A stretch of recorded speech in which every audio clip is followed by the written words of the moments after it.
ஆண்டவராகிய இயேசு நாமத்தினாலே மறுபடியும் உங்களை அன்போடு வாழ்த்துகிறேன். கர்த்தர் மறுபடியும் உங்கள் நடுவில் வருவதற்கு கொடுத்த நல்ல வாய்ப்புக்காக நான் கர்த்தருக்கு நன்றி செலுத்துகிறேன். கண்களை மூடுவோம், கர்த்தரை நோக்கி பார்ப்போம், ஜெபிப்போம். ஆராதனையில் மகிழ்கிற எங்கள் அன்பின் பரலோக பிதாவே, ஜீவனுள்ள தேவனை ஆராதிப்பதனால் உங்கள் பிள்ளைகளுக்கு, உங்கள் சபைக்கு நீங்கள் என்னென்ன மேன்மைகளை வச்சிருக்கீங்களோ அவைகளை முழுமையாக இந்த நாள் நாங்கள் பெற்று நாமத்தை மகிமைப்படுத்த எங்களுக்கு கிருபை பாராட்டுங்க. இந்த வேளையில் நாங்கள் எவைகளை கற்றுக்கொள்ள வேண்டுமோ, எவைகளை பெற்றுக்கொள்ள வேண்டுமோ அவைகளை முழுமையாக கற்றுக்கொள்ளவும் பெற்றுக்கொள்ளவும் தேவரீர் எங்களுக்கு கிருபை பாராட்டுவீராக. வேதத்தின் மகத்துவங்களை காண பிரகாசமுள்ள மனக்கண்களை எங்களுக்கு தருவீராக. எங்கள் ஆண்டவர் இயேசுவின் மூலம் பிதாவே, ஆமேன், ஆமேன். நல்லா இருக்கீங்க நம்புகிறேன். நல்லா இருக்கீங்களா? நல்லா இருக்கீங்களா? கேளுங்க, திருப்பி கேளுங்க. மனசுக்குள்ளே கேட்டுக்கிட்டீங்களா? நல்லா இருக்கீங்களான்னு கேட்டீங்களா? இப்போ கேளுங்க. இதனால் செய்திக்காக நான் எடுத்துக்கொண்டிருக்கிற வேத வசனம் ரோமர் எழுதிய நிருபம் 12ஆம் அதிகாரம் 11ஆம் வசனம். ரோமர் 12:11. அசதியாயிராமல் ஜாக்கிரதையாயிருங்கள், ஆவியிலே ஆனதாயிருங்கள். 3 நிபந்தனைகளை இந்த வேத வசனம் சுட்டி காட்டுகிறது. ஒன்று அசதி, இன்னொன்று ஜாக்கிரதை. இந்த அசதி என்பதுக்கு தன் சொல்லப்போனால் சோர்வு. இன்றைக்கு ஆவிக்குரிய உலகத்தில், குறிப்பாக சபைகளில் இன்னைக்கு அதிகமாக இருப்பது இந்த சோர்வு தான். பைபிள் படிக்கிறதுக்கு விருப்பம் இருக்குது, முடிய மாட்டேங்குது. ஜெபம் பண்ணுறது குறைவு நமக்கே நல்லா தெரியும், ஆனால் ஜெபம் பண்ண முடியல. சரியா? ஊழியங்கள் பங்கு பெறணும்னு ஆசை இருக்குது, ஆனால் முடியலை. ஏன்னா இந்த சோர்வு என்ற ஒரு குணாதிசயம், ஆங்கிலத்தில் ஸ்லோத்ஃபுல்னஸ் என்று சொல்கிறார்கள். இந்த சோர்வு, அந்த அசதி இருக்கிற இது என்ன செய்வோம்னா நம்மை ஜாக்கிரதையாக இருக்க விடாது. ஒரு தேவ மனிதன், அப்படியே சிம் இப்ராங் என்ற ஒரு தேவ மனிதன், அவர் ஒரு சின்ன புஸ்தகத்தை எழுதியிருக்கார். நிறைய எழுதியிருக்காரு, ஒரு சின்ன புத்தகம். அதில் அவர் எழுதுகின்ற ஒரு கருத்து, இந்த அசதியை பற்றி எழுதும்போது அவர் சொல்லுகிறார், அந்த சோர்வை பற்றி சொல்லுகிறார்.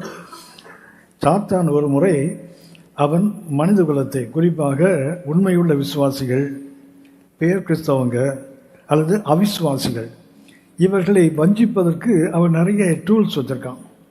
அவனோட நிறைய இன்ஸ்ட்ருமெண்ட் இருக்குது. அது ஒரு முறை ஒரு பெரிய மார்க்கெட்டில் கொண்டு போய் அது சேல் பண்ணுறதுக்காக போகிறான் சாத்தான். இது கரை தான். அங்கே போகும்போது அவன் எல்லா குட்டி சாத்தானுக்கும் அழைப்பு கொடுக்குறான். என்னிடத்தில் ஒரு பெரிய இன்ஸ்ட்ருமெண்ட் இருக்குது, இது எப்படிப்பட்ட விசுவாசையும் விழத்தள்ளிடும், எப்படிப்பட்ட பேர் கிறிஸ்தவனையும் அவனை இல்லாமல் பண்ணிடும், அவிசுவாசிகளை கேட்கவே வேண்டாம். அப்படிப்பட்ட ஒரு இன்ஸ்ட்ருமெண்ட் என்கிட்ட இருக்குது, நிறைய இருக்குது, இது ஒன்று இருக்குது. எல்லா குட்டி சாத்தானும் போகிறாங்க வாங்கிறதுக்கு. அங்கே போகும்போது ஒரு சின்ன பெட்டி ஒன்று வச்சுருக்கான். மற்ற எல்லா அந்த கருவிகளை விட இதுக்கு ரொம்ப விலை அதிகம், அது வானத்தை முட்டுற விலை. அப்போ குட்டி சாத்தானெலாம் கேட்குறாங்க, இவ்வளோண்டு சின்ன பெட்டி இதுக்கே இவ்வளோ விலை? அவன் சொல்லுகிறான், அதை திறந்து காட்டுறான். அதுக்குள்ளே இருப்பது தான் இந்த சோர்வு அல்லது அசதி. அவன் சொல்கிறான், இதை வைத்துத்தான் நான் எப்படிப்பட்ட ஊழியக்காரனையும் ஏமாற்றுவது இதை வச்சு தான். எப்படிப்பட்ட விசுவாசிகளாக இருந்தாலும் அவர்களை திசை மாற்ற பண்ணுவதற்கு நான் பயன்படுத்துகிற கருவி இந்த சோர்வு அல்லது இந்த அசதி தான். அதனால் இதை வாங்கி கொள்ளுங்கள். இதை வாங்கினா எப்படிப்பட்ட தேவ மனுஷன் நீங்கள் வஞ்சித்து விடலாம், ஏமாற்றி விடலாம். அன்புக்குரியவர்களே, அது ஒரு கதை தான். ஆனால் அதில் ஒரு உண்மை இருக்குது. ஆவிக்குரிய உலகத்தில் இன்றைக்கு வரைக்கும் சோர்வு இருக்குது. இது ஒரு பெரிய ஆயுதமாக எதிரியால் பயன்படுத்தப்படுகிறது. இப்போ செய்கிறத அப்புறம் சொல்கிறோமோ அப்போ நம்ம அறியாமலே பிசாசுக்கு நம்ம அடிமையாக இருக்கிறோம்னு அர்த்தம். இந்த அப்புறம் என்கிற வார்த்தை இருக்குது தெரியுங்களா? அப்புறம் பார்த்துக்கலாம். இது பிசாசு விசுவாசிகளை, உதாரணமாக இப்போ ஃபாஸ்டிங் பேர் நடக்குது இல்லை? ஹலோ, நடக்குது நடந்தால் அது பாட்டுக்கு நடக்குது. நமக்கு என்ன, நம்ம பாட்டுக்கு நடப்போம், அது பாட்டுக்கு நடக்கட்டும். அப்படித்தானே? வேலைக்கு போகிறவங்க, இல்லை வர முடியாதவங்க, உடல் நலம் சரியில்லாதவங்க, இல்லை நிறைய உத்தரவாதம் உள்ளவங்க இருக்கலாம். வீட்டில் சும்மா உட்காந்துருக்கோம்ல, இந்த செல்ஃபோனில் மணிக்கணக்கில் பேசுகிறோம்ல. ஏன் கத்த சமூகத்து வர்றதுக்கு நமக்கு அது விருப்பம் இல்லைல்ல? எண்ணிக்கையை பாருங்கள். ஞாயிற்றுக்கிழமைகளில், குறிப்பாக அது முதல் ஞாயிற்றுக்கிழமையில் நிறைய பேரே இருப்பாங்க. ஏன்னா நம்ம தான் கம்யூனியன் கிறிஸ்தவனாக மாறிட்டோம்ல. முன்னாடிலாம் மற்ற சபைகளை சொல்லுவோம், பேர் கிறிஸ்தவ சபைன்னு சொல்லுவோம், நாமினல் கிறிஸ்டியனா. இப்போ பெந்தகோஸ்து சபைகளும் அப்படி ஆகி போச்சுது. இது கம்யூன் சண்டே கிறிஸ்டியனாக மாறி போயிட்ட ஒரு காலத்துக்குள்ளே இருக்கிறோம். ஏனென்றால் பிசாசு இன்னைக்கு என்ன பண்ணுறான், இந்த அசதி அல்லது சோர்வை கொண்டு வந்து நம்முடைய ஜாக்கிரதையை கெடுத்து விடுகிறான். வேதத்தில் ஜாக்கிரதை என்பது மிக மிக அவசியமானது. ஆகவே நான் சொன்னது ஒரு கதை தான். அந்த சிபிராங் என்ற ஒரு தெய்வ மனிதன் இந்த அவருடைய ஊழியத்துக்கு அற்புதமான ஒரு பெயர். அந்த ஊழியத்துக்கு அவர் சொல்லுகிறார், நானும் பார்க்குறேன். அவர் 35 ஆண்டுகளுக்கு மேலே ஊழியம் செய்கிறார். அவர் சொல்கிறார் அவருடைய வாழ்க்கையிலேயே ஊழியத்தை நெருக்கம் வரும்போது, பாஸ்டர்மாவுக்கும் பாஸ்டருக்கும் பிரச்சனை வரும்போது, பிள்ளைகள் பிரச்சனை வரும்போது, விசுவாசிகள் பிரச்சனை வரும்போது அவரே சோர்ந்து போயிருக்காரு. அவர் நானே சோர்ந்து போய் இந்த ஊழியத்தை விட்டு ஓடி போயிடலாமான்ற ஒரு நிலைக்கு கூட நான் வந்திருக்கிறேன். குறைகள் இருக்கும்போதெல்லாம் என்னால் தாங்க முடியல ஆண்டவரே, நீங்கள் உண்மையிலே ஊழியத்துக்கு அழைச்சிங்களா, நான் ஓடி போயிடட்டுமா? ஊழியர்களையும் தாக்குகின்ற ஒரு பொல்லாத ஒரு கருவி பிசாசனைக்கு வச்சிருக்கான். அதுக்கு பேர் தான் சோர்வு. ஆனால் வேறும் சொல்லுகிறது, நீங்கள் என்ன பண்ணுங்க, அசதியாக இராமல் ஜாக்கிரதையாக இருங்கள். நான் சொன்னேன், எப்படிப்பட்ட தேவ மனிதன்? நமக்கு தெரிந்த வேதத்தில் ஒரு அவுட்ஸ்டாண்டிங், எல்லாரை விட மேன்மையான ஒருவர் மோசே. கர்த்தரை முகமுகமாய் பார்த்தது அவரை போல, ஒரு நண்பனை போல கர்த்தர் பேசினது அவரை போல வேற யாருமே இல்லைன்னு போட்டிருக்கு. அந்த தேவ மனிதனும் என்னாகவும் 11ஆம் அதிகாரம் 15ஆம் வசனம் பார்த்தீங்கன்னா, அவர் கையை தூக்கிட்டார் கர்த்தர்ட்ட. நான் இருந்தது போடு ஆண்டவரே, உன் கண்களில் எனக்கு கிருபை கிடைக்காமல் போனது என்ன, என்னை கொன்று போடும் என்று சொல்றார் பாருங்களேன். மோசே அவ்வளவு பெரிய தேவ மனிதன். அந்த தேவ மனிதன் சொல்லுகிறார், நான் என்னை ஏன் உயிரோடு வச்சிருக்கீங்க, அவருக்கு கிருபை வேணுமா? என்ன கிருபை? சாகர கிருபை வேணுமா? பாருங்களேன், சாகிறதுக்கு ஒரு கிருபை வேணுமா? தேவ மனிதன் சொல்லுகிறார், எனக்கு கண்கள் எனக்கு கிருபை கிடைக்காமல் போனது என்ன, என்னை கொன்று போடும். எல்லாம் இறைச்சி கேட்கிறானே, வனாந்திரத்தை நான் எங்கே போவேன்? கடலில் உள்ள அத்தனை மீன்களை பிடித்தாலும் போதாத, எங்கள்கிட்ட இருக்க அத்தனை ஆடு மாடுகள் எடுத்தாலும் போதாத, இவங்க இன்னைக்கு இறைச்சி கேட்குறாங்க, எங்கே போவேன்? எல்லாம் அழுறாங்களே. மோசைக்கு கோபம் வருகிறது. ஒரு முடிவில் போகிறார், நான் செத்தே தொலைஞ்சிடறேன். அப்படிப்பட்ட மோசைக்கும் அந்த நிலை தான். அதான் சொன்னேன், இன்னைக்கு எதிரி பயன்படுத்துகின்ற மிக பொல்லாதாயிரம் இந்த சோர்வு அல்லது இந்த அசதி. ஒரு சின்ன வியாதி வந்தால் போதும், உடனே என்ன ஆகிடும், உடனே ஐயோ இது நம்மளை விடவே விடாது, நம்மளை கண்டிப்பாக சாவு வரைக்கும் இது கூட வரும், நம்ம தான் விட மாட்டோமே, நம்ம தான் அதை பிடிச்சி வச்சிருக்கோமே. நல்லா கவனித்துக் கொள்ளுங்கள். எல்லா தேவ மனிதர்களுக்கும் உலகத்தில் இன்னைக்கு கர்த்தரால் பயன்படுத்தப்படுகிற பெரிய பரிசுத்தவான்கள் பார்த்தீங்கன்னா கூட அவங்க வாழ்க்கையிலே நெருக்கங்கள் உண்டு. அதை தாண்டி காலுக்கள் போட்டு மிதித்து தான் அவங்க கர்த்தருக்கு ஜாக்கிரதையாக நிற்கிறாங்க. அவங்களுக்கு பிரச்சனையே இல்லைன்னு அர்த்தம் அல்ல. இன்னைக்கு டிவியெல்லாம் பார்ப்பீங்க, நிறைய தேவ மனிதர்கள் பேசுகிறாங்கல்ல, பார்த்தீங்கன்னா நல்ல சூட்டெலாம் இருக்கும், நல்ல முகம்லாம் பார்த்தா பிரைட்டாக இருக்கு. அது ஒரு பக்கம்தான். அடுத்த பக்கம் அவங்களுக்கு ஒன்று இருக்குது, அவர்களும் அழுகிறார்கள், அவங்களுக்கும் பிரச்சனை இருக்குது. அதை தாண்டி தான் அவங்க ஜாக்கிரதையாக நிற்கிறாங்க. நான் சொன்ன இன்னொரு தேவமணி சுட்டி காட்டுகிறேன். கர்த்தர் 2 பேரை தான் உயிரோடு பரலோகத்தை எடுத்துக்கொள்ளப்பட்டவர்கள். ஒருத்தர் எலியா. அந்த எலியாவை பாருங்களேன், 1 ராஜாக்கள் 19ஆம் அதிகாரம் 4ஆம் வசனத்தில் அவர் சொல்கிறார், என் பிதாக்களை விட நான் பெரியவன் அல்ல, நான் செத்து போகிறேன்னு சொல்லி சூரச்செடிகளை சுருண்டு படுத்திருக்கார் பாருங்களேன். 1 ராஜாக்கள் 19:4 வாசிங்க. 20 மைல் நடக்கிறான் பாருங்களேன். ஒரு நாள் பயணம் போறாரு. பயசபா அங்கிருந்து 20 மைல் வனாந்தூக்கு நடந்து போய் உட்கார்ந்து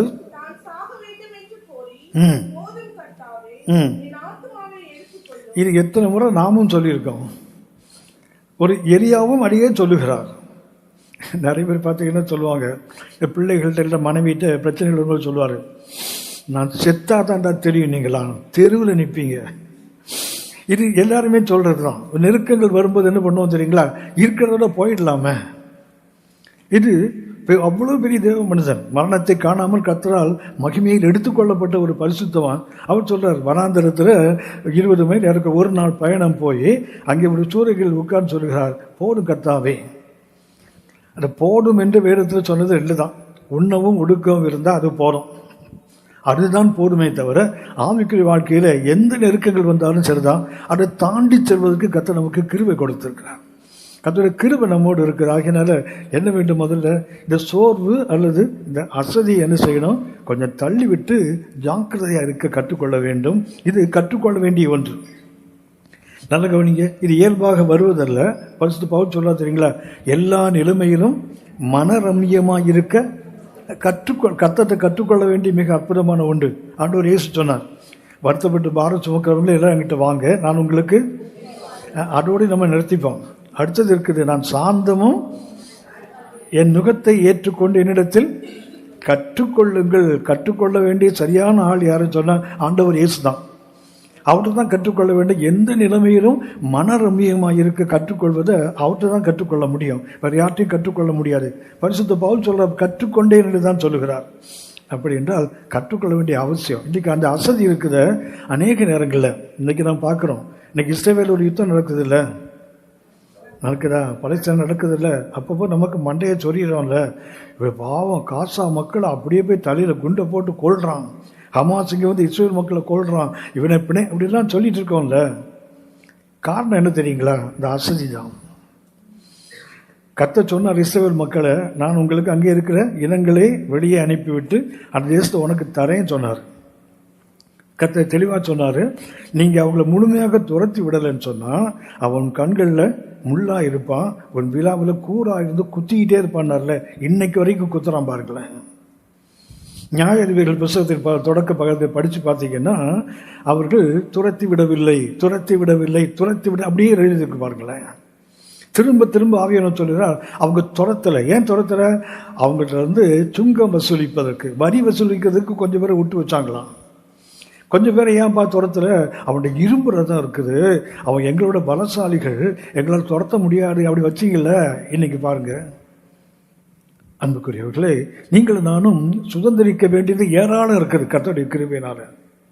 வாசிங்களேன், யோசுவாவின் புஸ்தகம் 18ஆம் அதிகாரம் 1 முதல் 3 வசனங்களை பார்த்தீங்கன்னா, இஸ்ரவேல் மக்கள் கானானுக்குள்ள வந்துட்டாங்க, தேசத்தை சொந்தப்படுத்தக்கூடிய காலகட்டத்தில் இருக்காங்க.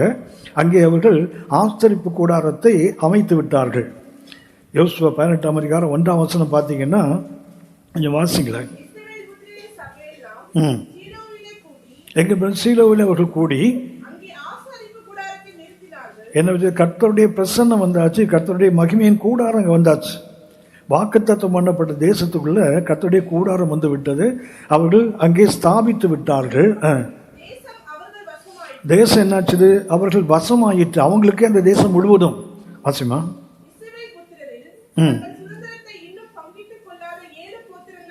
கவனிச்சிங்களா, 12 பேர்ல 7 பேர் இன்னும் சொந்தப்படுத்தாமல் உட்கார்ந்துருக்கான் பாருங்களேன்.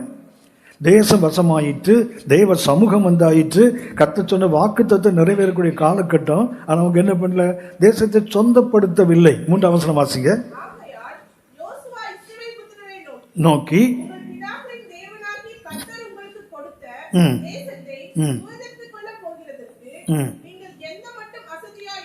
How long? இன்னும் எவ்வளவு காலம்? ஆண்டவரே சிலுவையில முடிந்ததுன்னு சொன்னார்ல, இன்னும் முடிய மாட்டேங்க பாருங்களேன். நமக்கு அவர் முடித்து விட்டார், நமக்கு இன்னும் முடியலையே. தேசம் வசமாயிற்று, தேவ சமூகம் அங்கே வந்தாச்சு. இன்னும் 7 கோத்திரங்கள் தேசத்தை சொந்தப்படுத்தாம உட்கார்ந்துருக்காங்க பாருங்களேன்.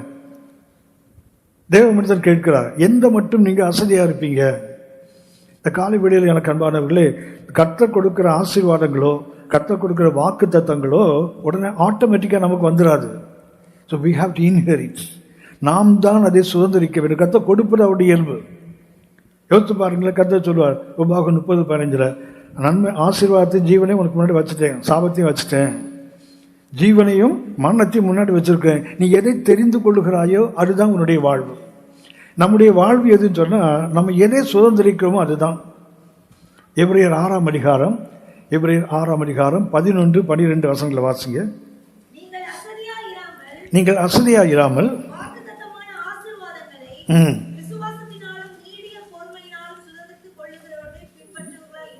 என்ன பண்ணுமா, சுதந்திரித்தவர்களை பின்பற்றிக் கொள்வதற்கு என்ன வேண்டுமா, விசுவாசம் வேணும்னு போட்டிருக்காங்க. அசதி இருக்கக்கூடாதுன்னு வேணும்னு சொல்லுது பாருங்களேன். அப்படி என்றால் ஆசீர்வாதம் எனக்கு வரல, கர்த்தருடைய கிருபை எனக்கு இல்லை, கர்த்தர் என்ன மறந்துட்டாரு, அவங்கள பாரு, இவங்கள பாரு, என்ன பாரு, இப்படி தான் சொல்லிட்டு உட்காந்துட்டோம்ல. நான் வசனம் சொல்லுங்க, திரும்ப வாசிங்க 12ஆம் வசனத்தை. நீங்கள் அசதியாயிராமல் வாக்குத்தத்தமான ஆசீர்வாதங்களை விசுவாசத்தினாலும் நீடிய பொறுமையினாலும் இருந்து. அடுத்த வசனம் கூட வாசிங்க.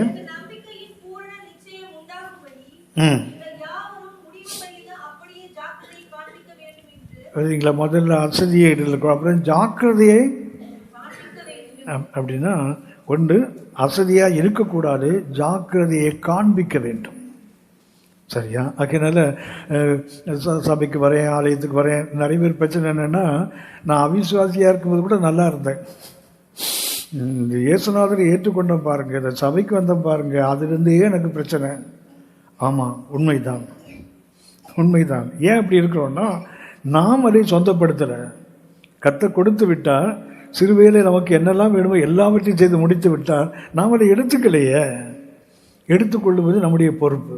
ஆகவே இந்த அசதி அல்லது இந்த சோர்வு என்பது உங்களுடைய என்னுடைய ஆவிக்குரிய வாழ்க்கையை மாத்திரமல்ல, உலக வாழ்க்கையையும் இது பாழாக்கும், இது நாசப்படுத்தும். ஒரு உதாரணத்தை நான் சுட்டி காட்டுகிறேன். பழைய ஏற்பாட்டில் உள்ள ஒரு உதாரணம் எனக்கு நான் நம்புகிறேன். ஏன்னா நான் காலையில் இந்த செய்தி இது படிக்கும்போது, நான் ஆயத்தமாகும் போது யோசித்தேன், நிறைய பேர் பழைய ஏற்பாட்டு படிக்கிற பழக்கமே இல்லை. பழைய ஏற்பாட்டில் இந்த பைபிள் எடுத்து பார்த்தீங்கன்னா, இந்த நடுவில் உடனே கருப்பாக இருக்கும் பாருங்களேன். ஏன்னா அங்கே சங்கீதம் இருக்கிற இடம் இந்த இருக்கிறது. இந்த பைபிள் பார்த்தீங்கன்னா, என் பைபிள் அப்படி தான் இருக்குது. சரியா? இப்படி பார்த்தீங்கன்னா எப்படி இருக்கும், இது கருப்பாக இருக்குல்ல. ஏன்னா நமக்கு தடிக்கு விழுந்தா சங்கீதம் தானே. அன்புக்குரியவர்களே, நல்ல கவனிங்க.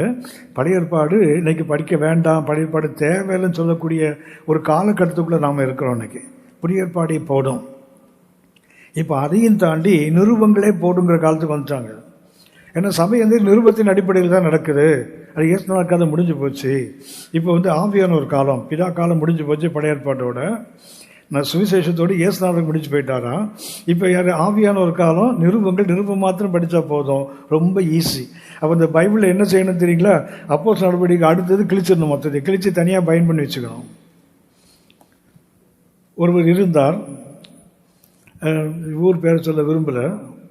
அவர் தலைமைச் செயலகத்தில் ஒர்க் பண்ணிட்டு இருந்தார், சென்னை தலைமைச் செயலகத்தில். அவர் என்ன பண்ணுவாங்கன்னா, இந்த பைபிள் இருக்கு தெரியுங்களா, இந்த பைபிளை 66 புத்தகத்தையும் தனித்தனியாக பிரிச்சுடுவார். பிரித்து ஆதியாகமத்தை தனியாக பயன் பண்ணி வச்சுருப்பார். ஆஃபீஸ் போகும்போது அதை மாத்திரம் எடுத்துகிட்டு போவார், அதை படிப்பார். அதை முடிச்சோன்னா திருப்பி வரும்போது அடுத்தது யாத்திராகவும் தனியாக வச்சுருப்பார். இப்போ இந்த மாதிரி ஆளுங்களுக்கு என்ன வேணும்னு சொன்னால், மொத்த பைபிளையும் எடுத்துகிட்டு நிருபங்களை மாத்திரம் தனியாக பயன் பண்ணி கொடுத்தா போதும்ல.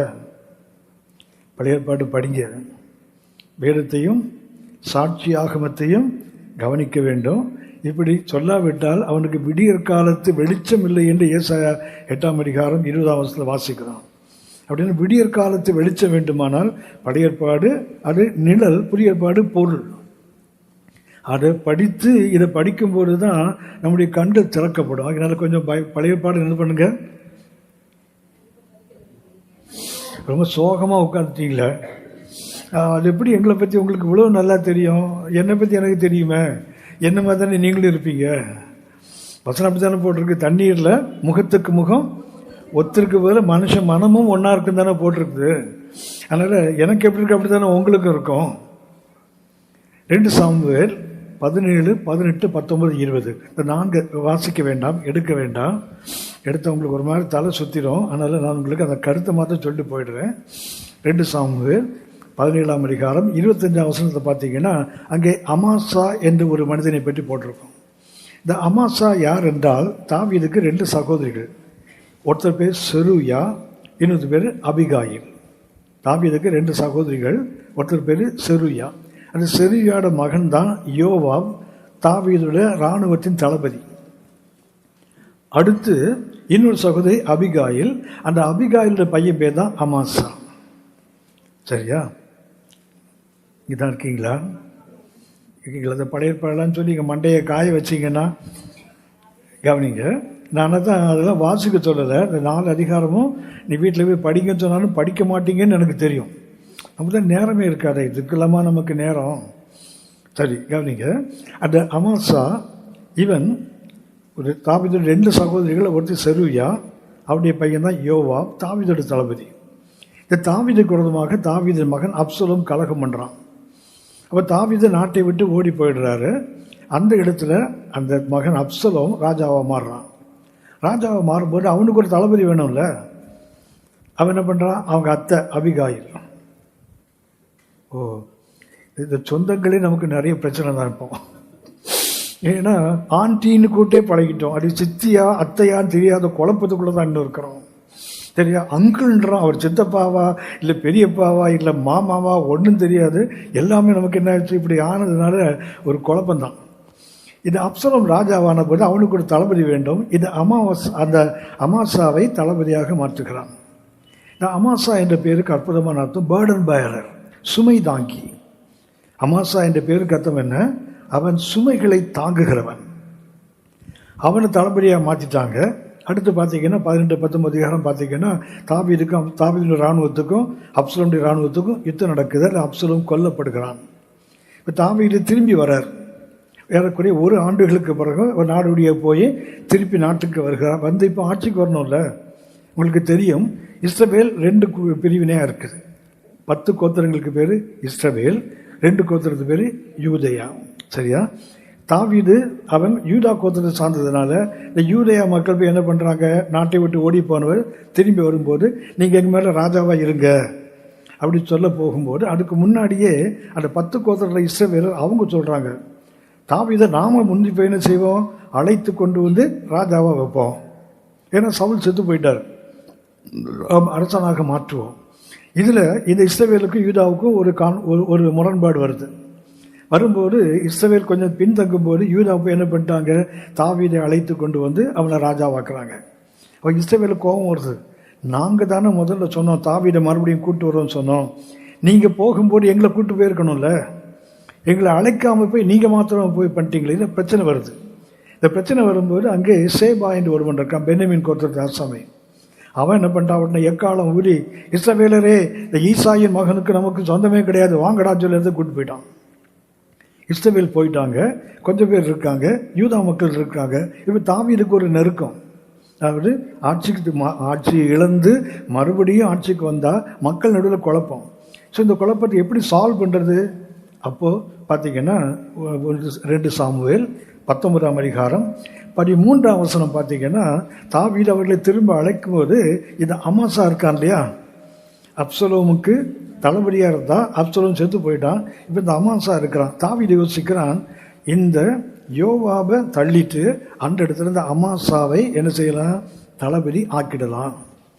அந்த 2 சாமுவேல் 19-13 கொஞ்சம் வாசிங்க.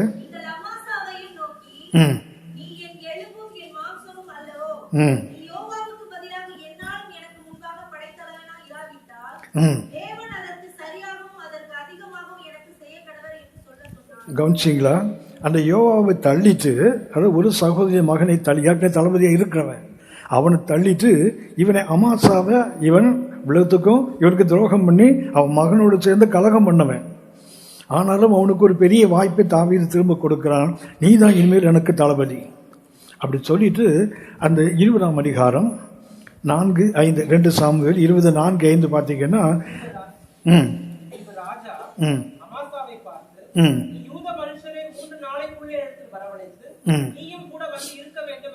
என்ன செய்யணும், 3 நாள் தான். ஏன்னா இஸ்ரவேல் மக்கள் கலகம் பண்ணி போயிட்டாங்க. இவனுக்கு ஆதரவு யார் இருக்கணும், இந்த யூதேயா தேசத்து மக்கள் இருக்கணும். ஆகவே என்ன பண்ணுறான், நீ அமாசா நீ போய் என்ன பண்ணு, அவங்களெல்லாம் கூட்டிட்டு வா, 3 நாளைக்குள்ள யூதா மக்களை கொண்டு வர வேண்டும், நீயும் வர வேண்டும். 5ஆம் வசனம் வாசிங்க.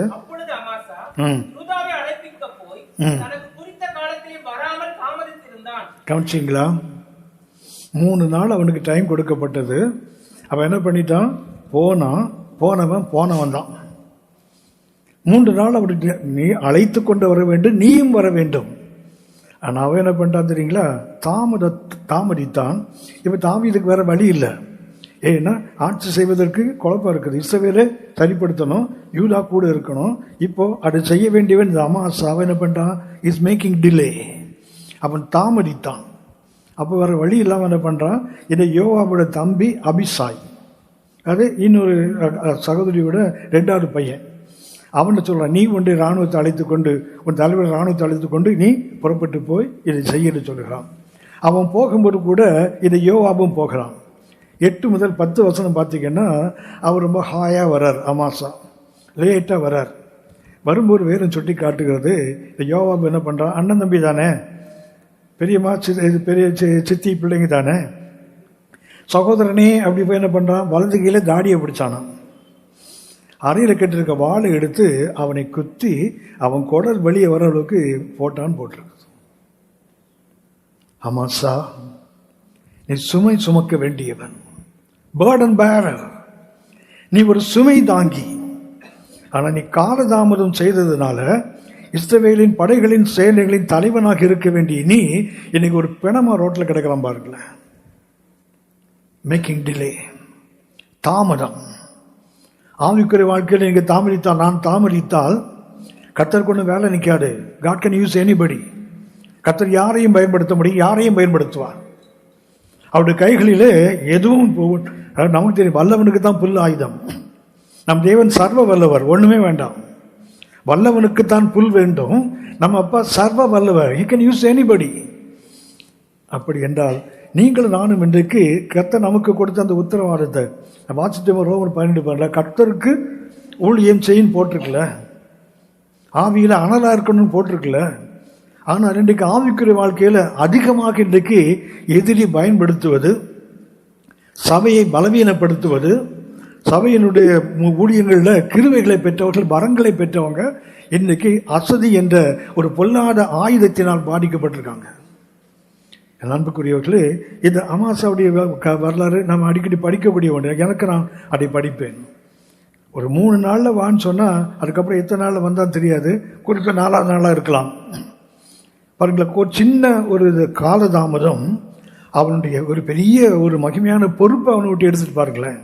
அவன் ஜீவனை இழந்து போய் சாலையில் கிடக்கிறான். வேணும்னு சொல்லுது அவனை இழுத்து போட்டு என்ன பண்ணாங்களே, ஏன்னா எல்லா ஜனங்கள் கடந்து போகணும்ல, அவனை சாலையை விட்டு ஒதுக்கி போட்டாங்கன்னு போட்டிருப்பார்களே. ஒரு அனாதை பிணமாக. ஒரு விபத்து நடந்தால் செத்து போயிட்டா என்ன பண்ணுவாங்க, உயிர் இருந்தனா தூக்கி ஹாஸ்பிட்டல் ஓட நினைப்பாங்க, செத்து போயிட்டா என்ன பண்ணுவாங்க, போடுவாங்களே. அப்படி கிடக்கிறான் பாருங்களா மாசா. இவன் ஒரு சுமை தாங்கி, சுமக்க வேண்டியவன். இவன் என்ன பண்றான், பிணமாக கிடக்கிறான் பாருங்களேன். காரணம் என்ன, காலதாமதம். அது வழக்கமாக சொல்றோம், அது இன்னைக்கு செய்யறத இன்னைக்கே செய்ய, நாளைக்கு தள்ளி போடாத. ஆங்கிலம் சொல்லுவாங்க, don't put off till tomorrow what you can do today. இன்றைக்கு செய்ய முடிஞ்சது இன்னைக்கு செய்யாம நாளைக்குன்னு தள்ளி போட்டான். யாத்திராகமம் 8ஆம் அதிகாரம் 9-10 வசனங்களை வாசிங்க. அப்பொழுது மோசே எப்பொழுது என்றால் பார்வோனுடைய படுக்கையிலிருந்து அந்த ஊரில் கடைசி குடிமகனுடைய வீட்டில் மாவு பிசைகிற பானையிலிருந்து அவன் வீடு முழுவதும் தவளைகள். இந்த தவளைகளுக்கு நடுவே இருக்கிறாங்க, என்ன செய்யுதுன்னு தெரியல. அப்பொழுது மோசே கேட்கிறாரு, வாசிப்பான். தவளைகள் நதியிலே இருக்கு மாத்திரம் இருக்கத்தக்கதாக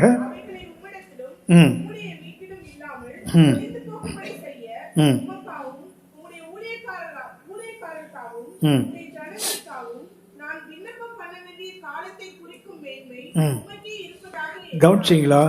நம்ம வாழ்க்கையில் இருக்கிற இந்த தவளைகள், நம்ம வாழ்க்கையில் இருக்கிற தொல்லைகள், அவமானங்கள், பிரச்சனைகள், மனச்சோர்வுகள், இதெல்லாம் நீங்குவதற்கு காலத்தை யார் நிர்ணயம் பண்ணோம்? கர்த்தர் அல்ல, நம்முடையது. அதுதான் அந்த காலத்தை நிர்ணயிக்க மேன்மை உமக்கே உரியதுன்னு சொன்னா அவன் சொல்றான் நாளைக்குன்றான் பாருங்களேன். ஏன்னா தவளை நடுவில் கிடந்து படாத பாடுபடுற அந்த அருவருப்பு பாருங்களேன். இப்போ நமக்கு உட்கார்ந்துருக்கான்ல, ஒரு தவளை இந்த கூட்டத்துக்குள்ள வரட்டுமே, ஒவ்வொன்றும் தவளை மாதிரி குறிக்கும் பாருங்களேன். அது ஒரு தேரை வந்ததுன்னு வச்சிங்களேன், அது செவருக்கு செவரு போகும் தெரியும், அப்படி போவான் நம்மாடு. வீடு முழுவதும் தவளை, அரண்மனை முழுவதும், நாடு முழுவதும் தவளை. தேவன் சொல்றார், இந்த தவளைகள் நதியில் மாத்திரம் இருப்பதற்கு காலத்தை நிர்ணயிப்பது உன்னுடைய மேன்மை. நல்ல நம்ம கையில தான் இருக்கிற மேன்மை. நமக்கு தெரியும் நம்முடைய எதிர்காலம் எப்படி, நமக்கு தெரியாது. ஆனால் அந்த எதிர்காலத்தை கையில் வைத்திருக்க கர்த்தரை நமக்கு தெரியுமே. என்னுடைய எதிர்காலம் உமது கைகள் இருக்குன்னு சங்கீதக்காரன் சொல்றாரு. அப்படின்னா நமது காலங்கள் நமக்கு தெரியாம இருக்கலாம், நமது காலங்களை அறிந்த கர்த்தரை நமக்கு தெரியுமே. நான் அறிந்த தேவன்றதான என் காலம் கையில் இருக்குது. அந்த காலத்தை நிர்ணயிக்கிற மேன்மை கர்த்தர் எடுத்துக்கொள்வதில்லை, அதை எனக்கும் நமக்கும் கொடுக்கிறார். ஆனா நாம் என்ன பண்றோம்? நாளைக்கு வராமல் போயிட்டான். நீதிமொழிகள் 27ஆம் அதிகாரம், நீதிமொழிகள் 27ஆம் அதிகாரம் 1ஆம் வசனம் பார்த்தீங்கன்னா, நாளையை குறித்து என்ன செய்யாத, பெருமை பாராட்டாத, ஒரு நாள் பிறப்பதை அறியாயே. நாளைக்கு வரும்னு யாருக்கு தெரியும்? நாளைக்கு வராமலே போயிட்டான். போக வேண்டும் என்று நான் சொல்லலை, போகிறதுக்கு வாய்ப்பு இருக்குது. நாளையை குறித்து எனக்கு மேன்மை பாராட்டாத, ஒரு நாள் பிறப்பது உனக்கு தெரியாத, அப்புறம் எப்படி நாளைக்குன்னு சொல்ற? அன்புக்குரியவர்களே, இந்த காலம் தள்ளி எப்பவுமே இந்த கிராமங்களில் சொல்லுவாங்க, ஆறுன கஞ்சி பழங்கஞ்சி. கஞ்சி சூடா இருக்கிற வரைக்கும் தான் அது கஞ்சி, அது ஆறி போச்சாங்கிறது பழங்கஞ்சி தானே. அன்புக்குரியவர்களே, நீங்கள் நானும் அப்புறம் தள்ளி வைக்கிறோம் தெரியுங்களா, அது எப்போதுமே நினைவில்லாமல் போயிட்டு மறந்துடுவோம். அடுப்பில் ஒன்று வச்சுட்டு கேஸை கொஞ்சம் அப்படி பண்ணிட்டு கொஞ்சம் போயிட்டு வரலான்னு போனோம்ல, ஒரு 3 நிமிஷம் ஆனால் அந்த அடுப்பு மொத்தம் சட்டியோடு எரிஞ்சிட்டு இருக்கோம்ல. காலதாமதம் எப்போதுமே ஆபத்துக்குரியது. இன்னொரு சுட்டி காட்டுகிறேன். யாத்ராகமம் 14ஆம் அதிகாரம், யாத்ராகமம் 14ஆம் அதிகாரம் 24ஆம் வசனம் வாசிங்க.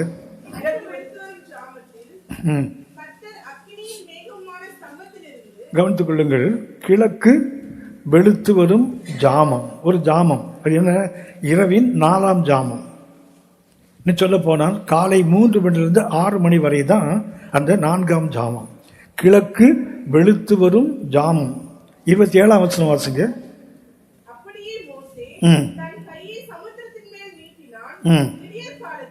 கவனிச்சிங்களா? யாத்திராகமம் 14:24 கிழக்கு வெளுத்து வரும் ஜாமத்தில் கர்த்தர் மேகத்திலிருந்து எகிப்தின் ராணுவத்தை பார்க்கிறாரு. அவர்களை கடினமாக நடத்துகிறார். அவருடைய ரதங்களுடைய உருளைகள் எல்லாம் கலந்து போகுது, கடினமாக நடத்துறாங்க. அப்போ அவங்க சொல்றாங்க, இது கர்த்தருடைய செயல், கர்த்தர் இஸ்ரவேலுக்காக யுத்தம் செய்கிறார் அப்படி சொல்றான் பாருங்களேன். அந்த காலையில் 3 மணிலிருந்து 6 மணி இவன் என்ன பண்ணியிருக்கணும்? இவனுக்கு தெரிஞ்சு போச்சு, கர்த்தர் தான் செயல்படுகிறார். இவனுக்கு உங்களுக்கு தெரியும் நினைக்கிறேன், தெரிந்தெடுத்த ரதங்கள் அங்கே இருக்க 600 ரதங்கள் என்ன, செலக்டட் சாரியட்ஸ், அதில் உருளைகள் கலந்து ஓடுதுன்னு அவனுக்கு தெரிய வேண்டாம். ஐயோ கர்த்தர் செயல்படுகிறான் சொல்றான். ஓடி போயிருந்தா பொழைச்சிருப்பான்ல, ஓடி போயிருந்தால் பிழைத்திருப்பார்கள். ஆனால் என்ன பண்ணல, அந்த யூதர்களை பின்பற்றுவதை விடல, தொடர்ந்து வருகிறான். 27 வாசிக்கிறோம். மோசே சமுத்திரம் கோலை நீட்டுகிறார். சூரியன் வாசிக்க தம்பி. எப்பன்னு சொன்னா சூரியன் விடிய காலம் வந்துச்சு, காலைல 6 மணி ஆயிடுச்சு. ஸோ 3 மணி நேரம் அவனுக்கு வாய்ப்பு கிடைச்சது. நீ நினைச்சிருந்தா திரும்பி ஓடி போயிருக்கலாம்ல, அழிந்து போயிருக்க வேண்டாமே. ஒரு எஜிப்சியன் டைனாஸ்டி, அதாவது ஒரு எகிப்திய சாம்ராஜ்யம் அன்றைக்கு அங்கே விழுந்து போச்சு அந்த சிவந்த சமுத்திரத்தில். காரணம் என்ன தெரியுங்களா? கர்த்தர் பண்ணி எடுத்த உடனே அவனை அடிக்கலை, அவனை ரதங்களை கடினமாக நடத்துவதற்கு அவனை திருப்பி ஓடி போனால் போகட்டும். அடுத்த நாள் காலையில் இஸ்ரவேல் மக்கள் பார்க்குறாங்க, பிணங்களாக கடற்கரையில் பார்த்தாங்களா அவங்கள. அப்படியான இந்த காலதாமதம் இருக்குது, அல்லது இந்த அசதி அல்லது இந்த சோர்வு இருக்குது, இது ஆவிக்குரிய வாழ்க்கையில் முதலாவது எதிரி. நாம் இது எதிரியாகவே நினைக்கிறது இல்லை. கொஞ்சம் டயர்டாக இருக்குது, கொஞ்சம் சோர்வாக இருக்குது, கொஞ்சம் இதாக இருக்குது. யோசித்து பாருங்களேன், நிறைய உதாரணங்கள் சொல்ல முடியும். அந்த உலகத்துக்குள்ளே போக விரும்பலை. நான் முதல்ல உங்களுக்கு ஒரு கதை சொல்லிட்டேன், சரியா? இனிமேல் கதை எதுவும் சொல்கிறதில்லை, கவனித்துக் கொள்ளுங்கள். இது அவசியமான ஒன்று. இந்த ஜாக்கிரதை என்ற வார்த்தை இருக்கிறதான அசதி. ஆண்டவர் இயேசு உலகத்தை விட்டு கடந்து போகும்போது 3 காரியங்களை சொல்லியிருக்காரு. நான் வரும் வரை அவர் 3 காரியங்களை சொல்லியிருக்கார், சரியா? நம்புங்க, சொல்லியிருக்கார். அதுக்கு முன்னாடி என்ன, 4வது ஒன்று அதை முதலே சொல்லிட்டாரு. யோவான் நற்செய்தி 21ஆம் அதிகாரம் 22ஆம் வசனம். யோவான் 21:22.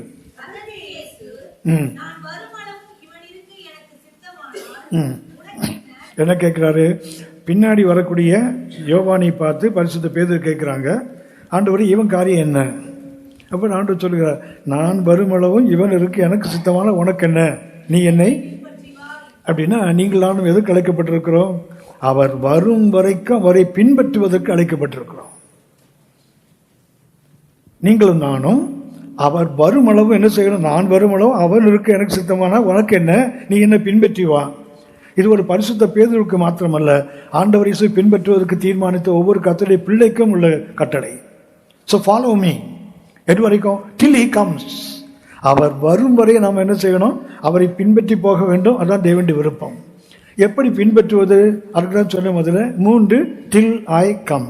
நான் வரும் வரை என்ன பண்ணுங்க? இதை நீங்க கண்டிப்பா செய்யுங்க.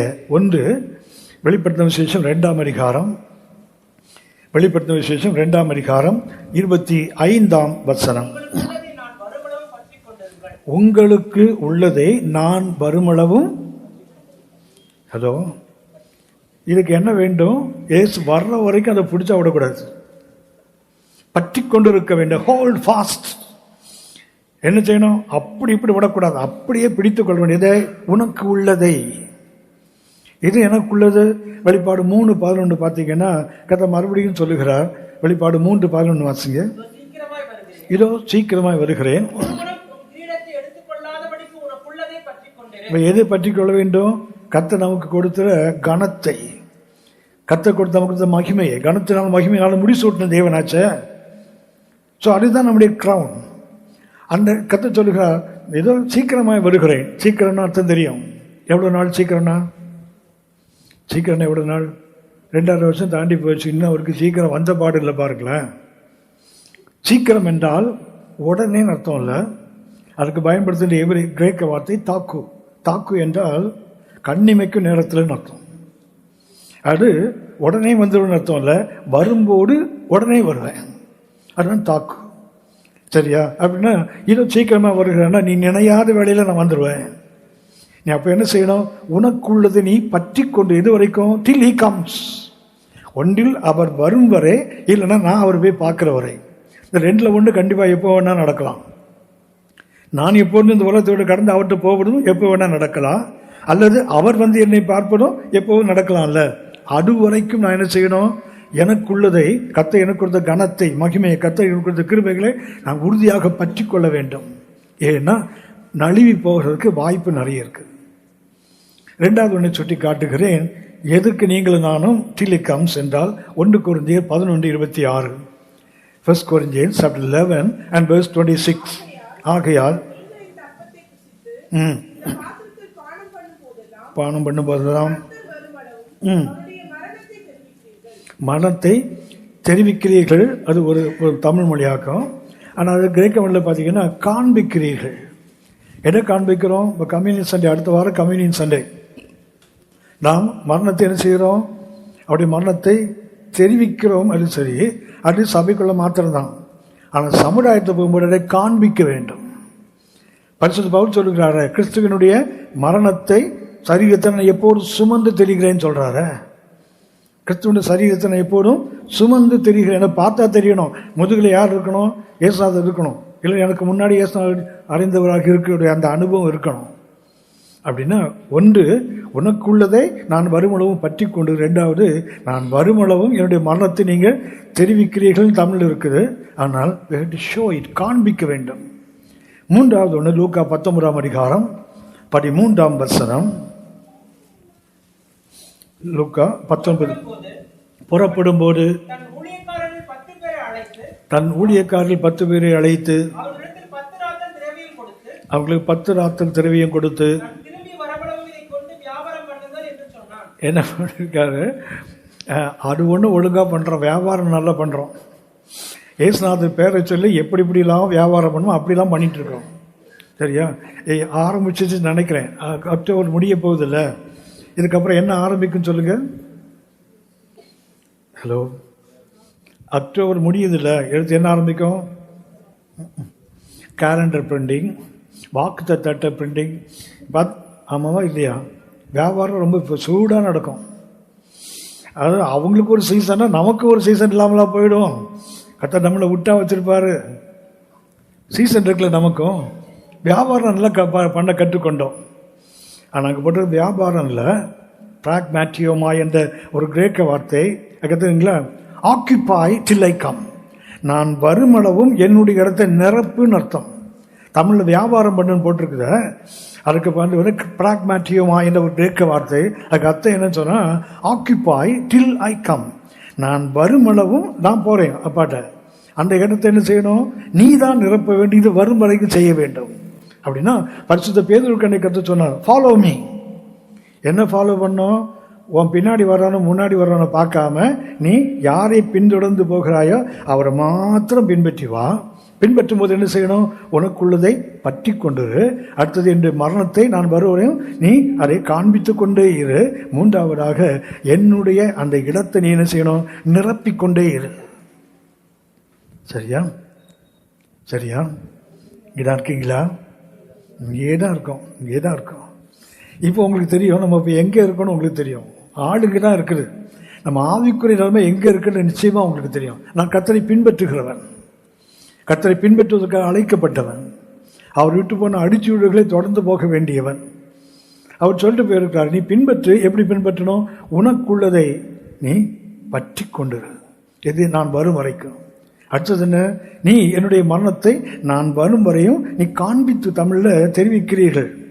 தெரிவிக்கிறேன்னா பேசுறது, ஆனால் காண்பித்தோம் என்றால் அது வாழ்ந்து காட்டாஞ்சலோ என்ற ஒரு நல்ல கிரேக்க வார்த்தை. அந்த காண்பித்தல் இருக்குது 1 Corinthians 11:26. அந்த காண்பித்தலுக்கு காட்டாஞ்சலோ என்றால், காட்டா என்றால் டுவர்ட்ஸ் அர்த்தம், ஆஞ்சலோ என்றால் தூதனை போல.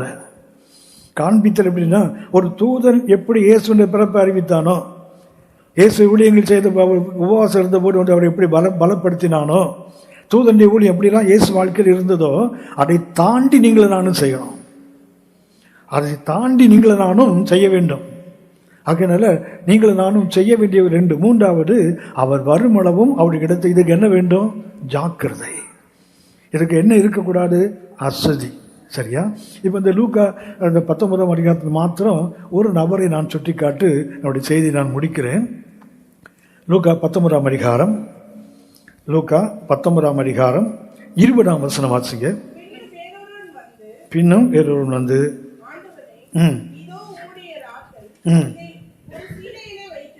இந்த அசதியின் உச்சக்கட்டம் இந்த ஆசாமி தான். அசதியின் 19:13 வாசித்தோம். நான் வருமளவும் இதை கொண்டு என்ன பண்ணுங்க? வியாபாரம் பண்ணுங்க, என்னுடைய இடத்தை நிரப்புங்க. நான் உனக்கு ஒரு ராத்தல் கொடுத்துருக்கிறேன், இதை வச்சு என்ன பண்ணு? என்னுடைய இடத்தை நீங்க நிரப்பி கொண்டிருங்கள் சொல்லிட்டு போனா 20ஆம் வசனத்தை வாசிக்கிறோம். மற்றொருவன், அதாவது வேறொருவனா? வேறொருவன். இந்த வேறொருவன் யாரு? அந்த ஒன்றை பத்தாக்குனான அவனை போல ஒரு டூலாஸ். தமிழில் வேறு ஒருவன், ஆங்கிலத்தில் கிரேக்க மொழியில் பார்த்தீங்கன்னா டூலாஸ் என்றால் கர்த்தருடைய அடிமை, அந்த எஜமானுடைய அடிமை, வேலைக்காரன். இப்போ ஒரு வேலைக்காரன் ஒன்றை 10 மாத்துறான், ஒரு கிழக்க ஒன்றை 5 மாற்றுகிறான். இவன் என்ன பண்ணுறான்? வேறொருவன் என்றால் யாரோ அந்நியன் அல்ல, அவற்றிலிருந்து அதுக்கு அந்த ராத்தலை பெற்றவன். தேவன் அந்த எஜமான்ட்டிருந்து ஒரு கட்டளையை பெற்ற, till I come occupy my position, என்னுடைய இடத்தை நீ நான் கொடுத்த அந்த ராத்திரை வைத்து நிரப்பு என்று சொல்லிட்டு போனாரு. அவன் தான். அவன் வந்து என்ன சொல்றான் பாருங்களேன், 20ஆம் வசனம் வாசிங்க.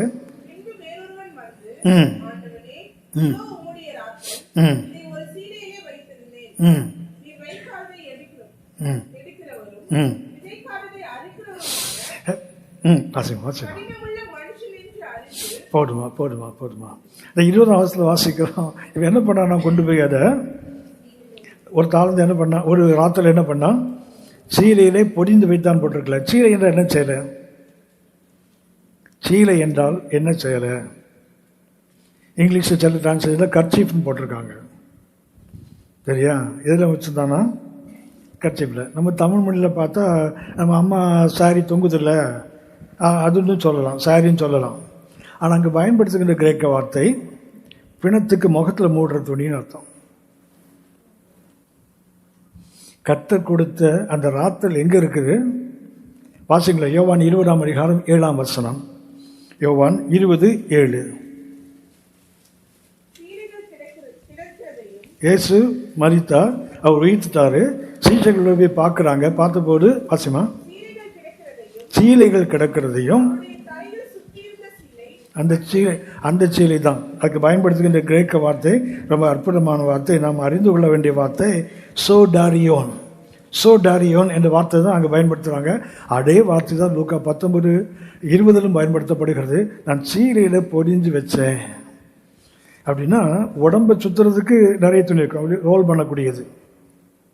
ஆனால் தலையை என்ன செய்கிறாங்க, முகத்தை என்ன பண்ணுறாங்க, தனியாக ஒரு துணியில் மூடி வச்சுருக்காங்க, கட்டி வச்சுருக்காங்க. பாருங்களேன், ஆண்டவர் இயேசுவுக்கு அதாக அவர் ஒரு யூதன், அந்த மாதிரிலாம் கட்டி வச்சுருக்காங்க. இப்போது அவர் உடம்புல இருந்த சீலை ஒரு பக்கத்தில் இருக்குது, அந்த முகத்தை தலையை மூடி இருந்த சீலை தனியாக இருப்பாருங்களேன். அந்த சோடோரியோன் என்ற கிரேக்க வார்த்தை தான் லூக்கா 19 வாசிக்கிறோம். ஒரு சீலையிலே பொறிந்து வைத்தேன் என்றால் இது என்ன, கத்த கொடுத்த கிருபை உனக்கு பிணத்துணியில் மூடுறதுக்கா? பிணத்தை தான் வச்சு முகத்தை மூடுவாங்க, கத்த கொடுத்து அந்த கிருபையை வச்சு மூடிட்டு இருக்கவங்க. அதையா இன்றைக்கு சபை மூடிக்கொண்டிருக்கிறது. ஒரு பிணத்துக்கு முகத்தை மூடி வச்சா அதுக்கு பயன்படுத்த மாட்டோம். கத்த கொடுத்த கிருபைகள், கத்த தாளந்துகள், வரங்கள், மகத்துவங்கள் எல்லாமே எங்கே இருக்குது? ஒரு பிணத்தை கட்டி வைக்கிற துணியில கட்டி வச்சிருக்கான் பாருங்களேன். அந்த வேறொருவன் வேறு யாரும் இல்லை, ஈஸ் அ டூலாஸ். அவன் அந்த எஜமான ஒரு வேலைக்காரன், எஜமான கிருபைகளை பெற்றவன். ஆனால் அவன் என்ன பண்றான், அதை பிணத்தை கட்டுற துணி அதை கட்டி வச்சிருக்கான் பாருங்களேன். அப்படியான இதை கொஞ்சம் யோசிச்சு பாருங்க. சபையிலே கிருபை இல்லாத ஒருத்தர் கூட கிடையாது, வரங்கள் இல்லாத ஒரு கத்தோலிக்க பிள்ளை கூட கிடையாது. எபேசியர் 4:7 வாசிக்கிறோம், நம்மிலே அவனவனுக்கு கிறிஸ்துவின் ஈவின் அளவுக்கு தக்கதாக கிருபைகள் அளிக்கப்பட்டிருக்கிறது. அளிக்கப்படலாம் அல்ல, இட்ஸ் ஆல்ரெடி கிவன், கொடுக்கப்பட்டிருக்கிறது. அப்படின்னா அந்த கிருபை நாம் இன்னைக்கு என்ன பண்றோம்? பார்த்தோம் ரோமர் 12:11 அசதியாரமும் ஜாக்கிரதையா இருங்க, ஆவியிலே அனலாயிருங்கள், கர்த்தருக்காக அல்ல, not for God but to God. கர்த்தருக்காக அல்ல, கர்த்தருக்காக செய்தால் ஓடுறேன், உழைக்கிறேன், வசனம் சொல்றேன், எல்லாம் பண்றது கர்த்தருக்காக செய்வது. ஆனா கர்த்தருக்கு நேரம் இல்லை. லூக்கா 17:7-10 பார்த்தீங்கன்னா, ஒரு வேலைக்காரன் காலையிலிருந்து வயலை உழுது மந்தையை மேய்த்து மாலையில் திரும்ப வருகிறான். வரும்போது ஆண்டவர் இயேசு சொல்வார், வந்த உடனே எஜமானவனை பார்த்து நீ போய் புசித்து குடின்னு சொல்லுவானா? சொல்ல மாட்டானே. நீ உன் அறையை கட்டி கொண்டு எனக்கு பந்தியை ஆயத்தம் பண்ணு, அப்புறம் நீ சாப்பிடலாம் சொல்லுவானே. அப்படின்னா காலையிலே மந்தையை மேய்த்தது, வயலை உழுதது எஜமானுக்காக. ஆனால் மாலையில் உணவை ஆயத்தம் பண்ணுவது எஜமானுக்கு. ஆகவே இன்னைக்கு நீங்களான பெற்ற கிருபைகள், மறுபடியும் சொல்லுகிறேன், கிருபை இல்லாத ஒரே ஒரு குழந்தை கூட நம்ம சபையில் கிடையாது. கர்த்தருடைய சபைக்குள்ள ஒரு குழந்தை கூட, நான் சொல்லியிருக்கேன், நினைவுபடுத்துகிறேன். பெரிய எகிப்திய சாம்ராஜ்யம் இருக்கு தெரியுங்களா? அது பின்னாடி சிவந்த சமுதிரம் அழிஞ்சதுன்னு சொன்னேன்ல, அது எப்போ அழிய ஆரம்பிச்சது தெரியுங்களா? சிவந்த சமுத்திரத்தில் எல்லாம் பார்வை போனா, அவனுடைய தெரிந்த ரதங்கள் போச்சு, அவனுடைய தளபதிகள் எல்லாம் போனாங்கல்ல. அப்புறம் நாடு என்ன ஆயிருக்கும்? ஏற்கனவே முதல் நாள் ராத்திரியே தலைப்பிள்ளைகளும் செத்து போயிட்டாங்க. அப்படின்னா பார்வனுக்கு அடுத்தது ஆட்சிக்கு வரவனும் போயிட்டு இருப்பான் அன்னைக்கு. அப்படின்னு நடத்துவதற்கு ஆளில் இல்லாத போது அந்த சாம்ராஜ்யம் ஏறக்குறைய அழிஞ்சு போச்சு. ஹலோ, அது நமக்கு தெரியும். ஆனால் அது எங்க ஆரம்பிச்சது தெரியுங்களா? ஒரு நதியில ஒரு நாணல் பெட்டி வருது. அந்த பெட்டியில் ஒரு 3 மாசம் குழந்தை இருக்குது. அந்த குழந்தைய பார்வனுடைய குமாரத்துக்கு எடுத்து கொடுக்குறாங்க. அவள் பெட்டியை திறந்த போது பிள்ளை அங்க ஆரம்பிச்சது. எகிப்திய சாம்ராஜ்யத்துக்கு வீழ்ச்சி அங்க. அந்த குழந்தையின் 3 மாசம் குழந்தையின் கண்ணீர் தான் அவனுக்கு பின்னாடி பாருங்களேன் ஒரு தலைவனாக, ஒரு ஆவிக்குரிய தேவ மனிதனாக வந்து நிற்கிறான் பாருங்களேன். அந்த குழந்தை மாத்திரம் அன்னைக்கு அழலன்னு வச்சிங்களேன், பெட்டி அப்படியே கவுத்திருப்பாங்க. பார்வனுக்கு குமாரத்துக்கு ஏன் இறக்கம் வந்தது? பிள்ளை அழுதது, அவளுக்கு இறக்கம் வருது பாருங்களேன். அப்படின்னா ஒரு 3 மாத குழந்தைய கூட கத்த பயன்படுத்தி ஒரு சாம்ராஜ்யத்தை வீழ்த்த முடியும். உங்களை என்னை கொண்டு செய்ய முடியாதா என்ன? நம்மளாலாம் முடியாது. அவரை மாதிரி நமக்கு கிருபை இல்லை. நல்ல கவனிங்க, உங்கள்ட்ட இருக்க கிருபை அவற்று இல்லை.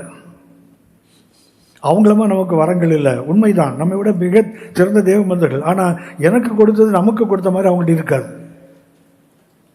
நல்லா கவனித்துக் கொள்ளுங்கள். கிறிஸ்தவத்தில் காப்பீஸ் கிடையாது, ஒவ்வொன்றும் ஒரிஜினல். கிறிஸ்தவத்தில் என்ன கிடையாது, இவங்களை போல அவங்க அப்படி இல்லை, அவர் தான், இவர் தான். அந்த தேவ மனுஷனுக்கு கத்த கொடுத்த கிருபை வேற, இன்னொரு பரிசுத்தவான் கொடுப்ப கிருபை வேற, அடைய கொடுப்பதில்லை. ஆகவே என்ன இன்னைக்கு கிறிஸ்தவத்தில் காப்பீஸ் இல்லை, ஒரிஜினல் தான்.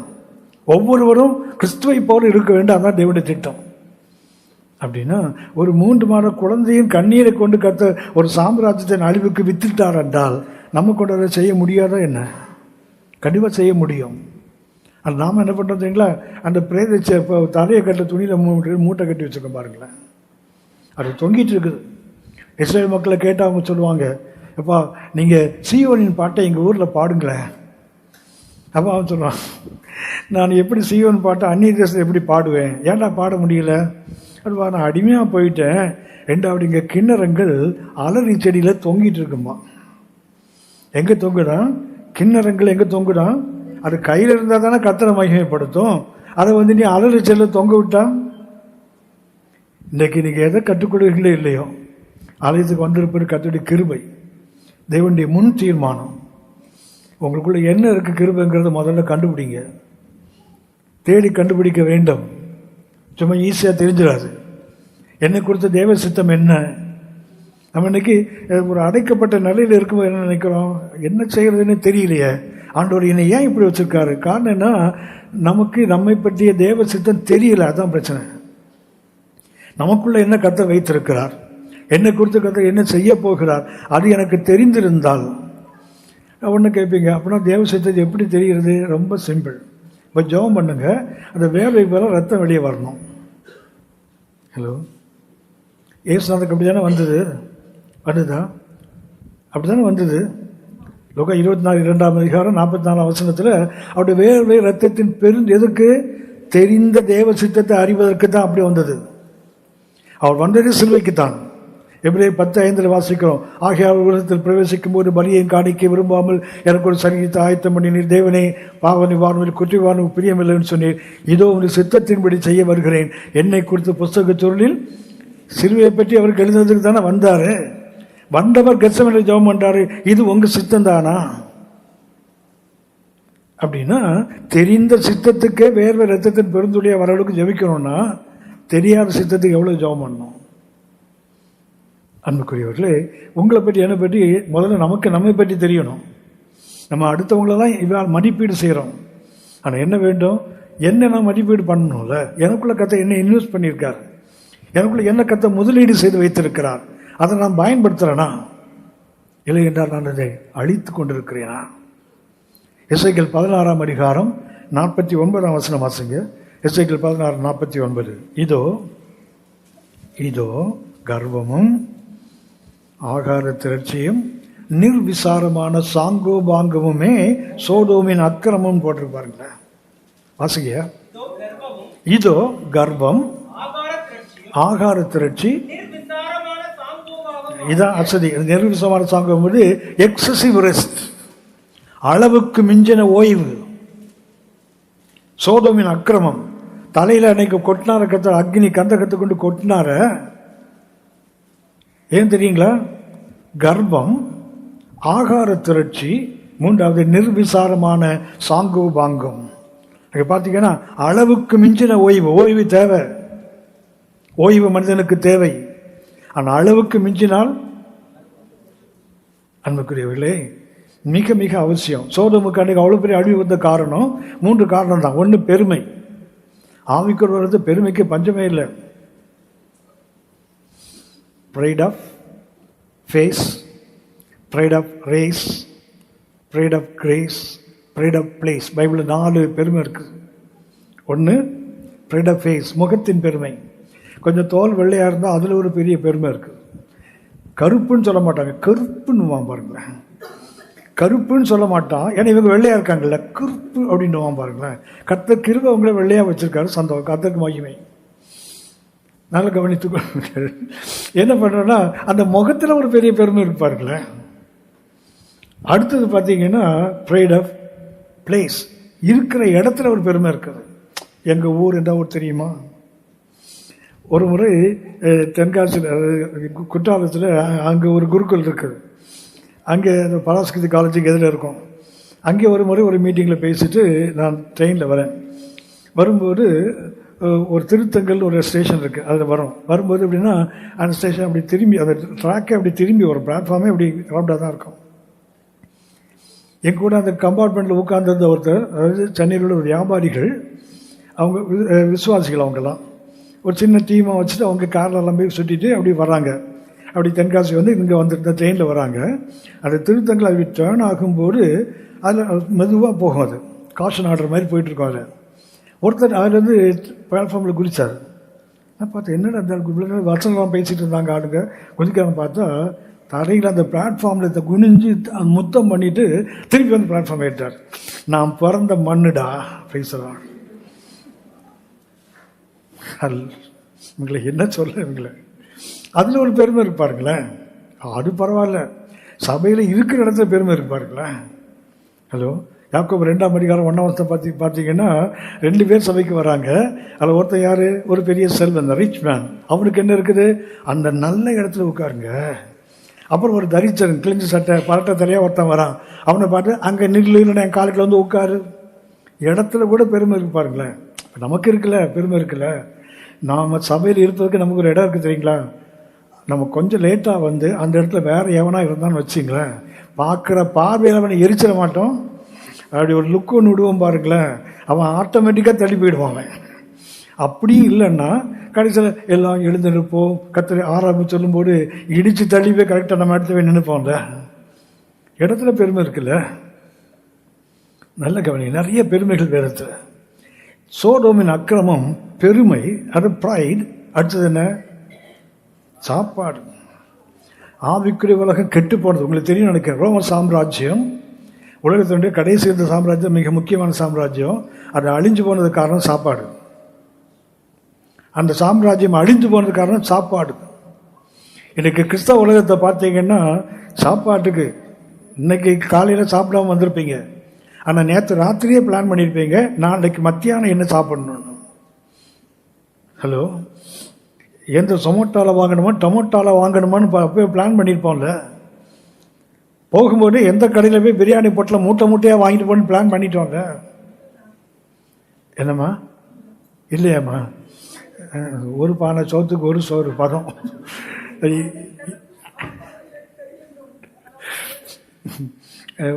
எல்லாத்துலேயுமே விதிவிலக்குன்னு ஒன்று இருக்கும். பறவைகள்லாம் முட்டை போட்டு குஞ்சு பொறிக்கும் சொன்னால் வவ்வால் குட்டி போடும். சரி, அது ஒரு விதிவிலக்கு தான். மற்ற உலோகங்கள்லாம் வந்து சாலிடாக இருக்கும்னு சொன்னால் மெர்க்குரி சாலிட் தான், அது வந்து தண்ணியாக தான் இருக்கும், அது லிக்விடாக தான் இருக்கும். விதிவிலக்கு எல்லாத்துலேயும் உண்டு. விளைவுக்கு கத்திரிக்கு ஸ்தோத்திரம். நானும் இருக்கேன், நானும் பிளான் பண்ணல இது வரைக்கும். அவன் நீங்கள் கிறிஸ்தவத்துக்கு இன்றைக்கி பெரிய ஆபத்து இருந்துக்கலாம். சாப்பாடு ராத்திரி 12 மணி 1 மணிக்கு இவ்வளவு சாப்பிட்றான் பாருங்களா ஆளுங்க. இவன் எங்கே போய் சேர்வான்னே தெரியல ஆளு. இந்த கல்யாண வீட்டுக்கு போனான்னு வச்சிங்களேன், இப்போ நிறைய பேர் மட்டனே வாங்குறது இல்லை வீட்டில். ஏன்னா அது விற்கிற விலைக்கு எவன் வாங்குறது? கல்யாண வீட்டுக்கு போனால் ஒரு கை பார்த்துருது. அப்படி தானே போயிட்டு இருக்கிறோம். சாப்பிட உட்காந்திங்கன்னா பின்னாடி வந்து இடிச்சிட்டு நிற்பான் பாருங்களேன். எப்படா நீ எழுந்து போவேன் அவனை துரத்திட்டு உட்கார்றதுக்கு. சோத்திரம் இதெல்லாம் விட்டுரும். ஆதிக்க உலகம் இருக்குது, ரொம்ப மோசமான நிலைமை போயிட்டு இருக்குது. இது 2, ஒன்று பெருமை, ஆகாரத்தை. 2வது நிர்விசாரமான சாங்கோ வாங்க வந்துடும். அந்த அளவுக்கு அதிகமான அந்த ஓய்வு. அதுக்கு இன்னொரு பேர் சொன்னது அசதி அல்லது சோர்வு என்று ஒரு வார்த்தை சொன்னீங்களா. அது அசையவே முடியல நிறைய பேருக்கு. சரி போகட்டும். அப்படின்னா கர்த்தர் சொன்னது என்ன?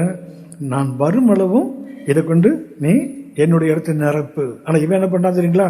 அது ஒரு சிலையில பொறிஞ்சு வச்சுருக்கான் பாருங்களேன். காரணம் என்ன தெரியுங்களா? அசதி. அவள்கிட்ட இருந்தது என்ன தெரியுங்களா? அசதி. இதை வச்சு என்ன பண்ண போற? ஒன்று, அந்த ஒன்றை பெற்றவன் 10ஆக மாற்றிருக்கான்ல, அந்த ஒன்றை பெற்றவன் 5ஆக மாற்றி இருக்கிறானே. அப்போ இவனுக்கு என்ன பண்ற? இவன் என்ன பண்றான்? யோசிக்கிறான், இது நமக்கு சரிப்பட்டு வராது. என்ன செய்வோம்? இதை ஒரு சீலையில பொடிந்து வைத்திருவோம். ஒரு உதாரணத்தை சுட்டி காட்டுகிறேன். 1 சாமுவேல் 21ஆம் அதிகாரம், 1 சாமுவேல் 21ஆம் அதிகாரம் 9ஆம் வசனம் வாசிங்க. அதற்கு ஆசாரியன்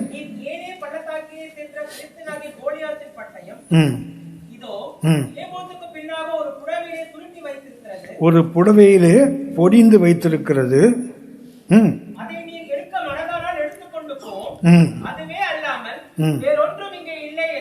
சவுலுக்கு பயந்து தாவீது ஓடி போகிறார். ஓடி போகும்போது ஆயுதங்கள் இல்லாமல் நிராயுதபாணியாக ஓடி போறார். போகும்போது ஆலயத்துக்கு போகிறார். ஆசாரி என்று கேட்கிறாரு, இங்கே பட்டயமாகிலும் ஈட்டி ஆகிலும் ஏதாவது இருக்குதா? எங்க போய் கேட்கலாம் பாருங்களேன், ஈட்டியும் பட்டயமும். கர்த்தருடைய ஆலயத்தில் பைபிள் கேட்டால் நியாயம் இருக்கு. அங்கே போயிட்டு என்ன கேட்கலாம்? ஈட்டியாவது படங்குன்னு யுத்தம் பண்ணதுக்காக இருக்காங்க அவங்க. அப்படின்னா எங்க கேட்கக்கூடாதோ அங்கே போய் கேட்கறது. இந்த ஒருத்தர் நாகமான ஒருத்தன் வந்தான் தெரியுங்களா? வந்தா நம்புங்க, 2 ராஜாக்கள் 5ஆம் முறையில் வரான். வந்தவன் என்ன பண்றான்? அந்த பெண் சொன்னா, சமாரியாவில் உள்ள தீர்க்க தரிசித்த போனா உனக்கு நலமாயிருக்கும், அவர் உனக்கு விடுதலை கொடுப்பான்னு சொன்னாங்கல்ல, நீ அவன்கிட்ட போக வேண்டியதானே. இந்த ராஜாட்ட ஒரு லெட்டர் வாங்கிட்டு இதை கொண்டு போய் இஸ்ரவேல் ராஜாட்ட கொண்டு போய் கொடுக்குறான். அவன் போன சட்டையை கிழிச்சு நிற்கிறான் பாருங்க ராஜா. உன்னை தீர்க்க தரிசித்த போன்னு சொன்னா ராஜாட்ட உன்னை யார் போக சொன்னது? ஸோ த்ரூ ப்ராப்பர் சேனல், அப்படி கரெக்ட் சரியான வழியாக போகணும். அவன் சட்டையை கிழிக்கிறதுக்கு தான் உடவும், தப்பான இடத்துல போய் கேட்டீங்கன்னா. தாவீது ஆலயத்தில் போய் கேட்குறான், பிரதான ஆசாரிட்ட கேட்குறான், பட்டயம் வாக்கில் மீட்டியாக தான் வச்சிருக்கியா? அவர் சொன்னார், இங்கே பட்டயம் ஈட்டிலாம் ஒன்றும் இல்லை, ஆனால் ஒன்று இருக்குது, ஏபோத்தில் சுத்தப்பட்ட கோலியாத்துடைய பட்டயம் இங்கே ஆலயத்தில் இருக்குது. ஒன்று தாவீது சொல்லுவார், அடுக்கு நிகர் இல்லை. அது என்ன செய்யணும்? அடுக்கு சமமாக வேற ஒன்றும் இல்லையே.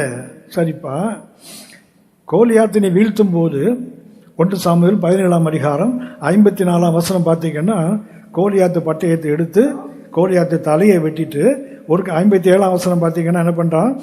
தலையையும் பட்டயத்தையும் கொண்டு வந்து அந்த 57ஆம் வசனத்தில் கோலியாத்து பட்டயத்தை தன்னுடைய கூடாரத்தை வைத்தான் போட்டிருக்கு. தாவீது எங்கே வைக்கிறாரு? அவருடைய கூடாரத்தை வைக்கிறார். தலையை மாத்திரம் என்ன பண்ண? 57ஆம் வசனத்தில் தலையை மாத்திரம் எடுத்துகிட்டு போவான். பட்டயம் எங்கே போச்சுது? தாவீது கூடாரத்தில் இருக்குது. ஆனால் இப்போ 1 சாமுவேல் 21:9-10 வாசிக்கிறோம். இது எங்கே இருக்குது? கர்த்தருடைய சமூகத்தில் இருக்கு பாருங்களேன். தாவீது கூடாரத்தில் வைக்கப்பட்ட பட்டயம் நிகர் இல்லாத பட்டயம், அதுக்கு சமமாக வேற எதுவும் இல்லை. அப்படிப்பட்ட ஒரு பட்டயம், இந்த பட்டயம் இப்போ எங்கே இருக்குது? ஒரு வெற்றி கிடைச்ச உடனே என்ன தெரியுங்களா? எதிரியுடைய தலையை தூக்கிட்டு போகிறான் சவுல்கிட்ட. ஆனால் தன்னுடைய கூடாரத்தில் எதை வைக்கிறான்? கோலியாத்தின் பட்டயத்தை. அங்கே இருந்தது எப்படி தேவ சமூகத்துக்கு வந்தது? வேறுன்னு சொல்லலை, எப்படி வந்ததுன்னு சொல்லலை. ஆனால் அப்படி ஆவிக்குரிய அர்த்தம் என்னன்னு சொன்னால், நீ உன்னுடைய கூடாரத்தில் வச்சு அதை பயன்படுத்தாமல் இருந்தால் அது என்ன ஆகும் தெரியுங்களா? அது கொடுத்த தேவன்டே போயிடும். வாசிங்களேன், 1 பேதுரு 4ஆம் அதிகாரம் 10ஆம் வசனம். 1 Peter chapter 4:10. 1 பேதுரு 4:10. அவனவன் பெற்ற வரத்தின்படியே தேவனுடைய பற்பல கிருபையுள்ள ஈவுகளை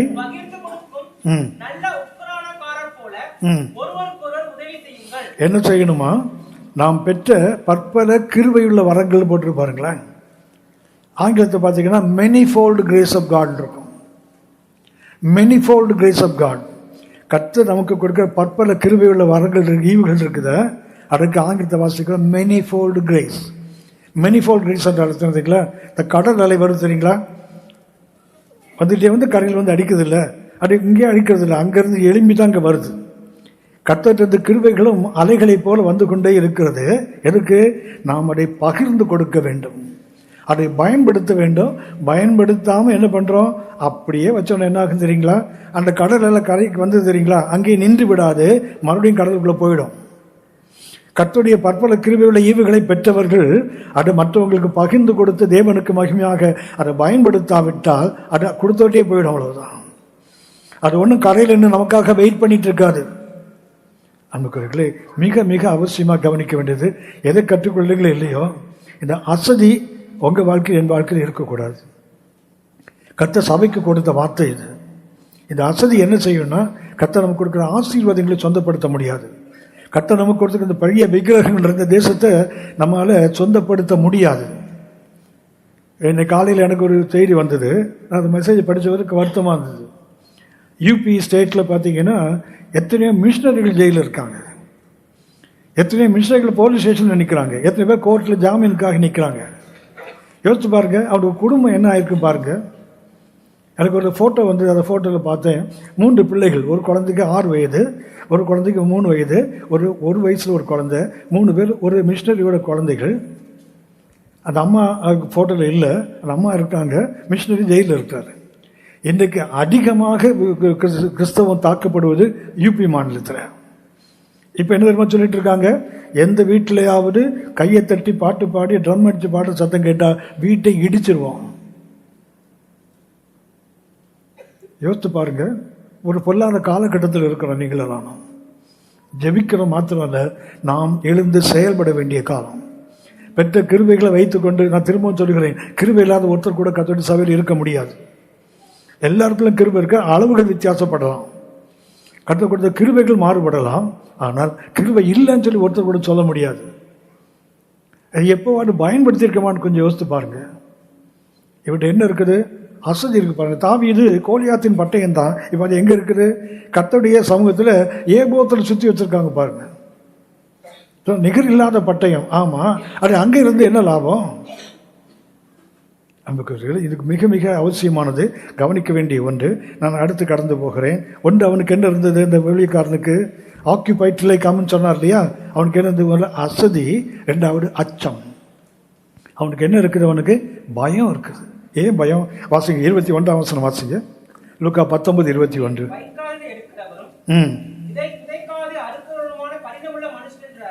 அவன் எப்படிப்பட்ட அறிவு இருக்கு பாருங்களா அவனுக்கு. அந்த எஜமான் ஒரு ராத்தல் கொடுத்தாரு, அவரை பற்றி என்ன அறிவு இருக்கு தெரியுங்களா அவனுக்கு? இவன் ஒரு திருடன். இவன் யாரு? ஒரு திருடன். ரெண்டாவது இவன் யாரு? ஒரு சோம்பேறின்ற அந்த எண்ணம் இருக்கு பாருங்களேன். ராத்தலை பெற்றவன், ராத்தலை கொடுத்தவனை பற்றி என்ன அறிவு இருக்கிறான்? நீ யாரு?